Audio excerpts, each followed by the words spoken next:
হচ্ছে একদম অরিজিনাল ভেটকি অরিজিনাল। এই যে কোটিং যে এত পাতলা, এটা সব জায়গায় হয়, এই জন্যই তো এটা দাদা বল। হ্যালো বন্ধুরা, তোমরা কেমন আছো?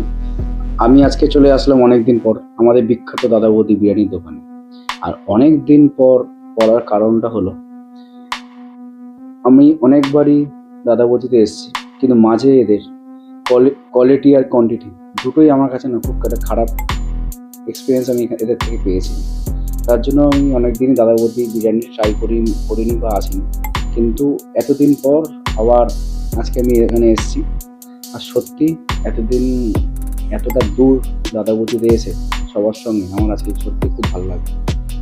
আর আমরা প্রথমেই আজকে নিয়েছিলাম এদের বিরিয়ানি, তো ভালোই। ডায়মন্ড কাট ফিশ ফ্রাইটা সত্যি এটা অসাধারণ ছিল। মাছটা কত আছে?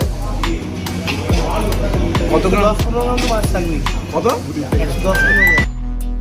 অবশেষে আমাদের অর্ডার জিভে জল আনার বিরিয়ানি চলে আসলো। আর তোমরা সবাই জানো, যারা তোমরা দাদা বৌদিতে এসছো, এদের গ্রিন স্যালাড উইথ চাটনিটা এটা কমপ্লিমেন্টারি দেয়, যেটা দিয়ে বিরিয়ানিটা আরও অসাধারণ হচ্ছে।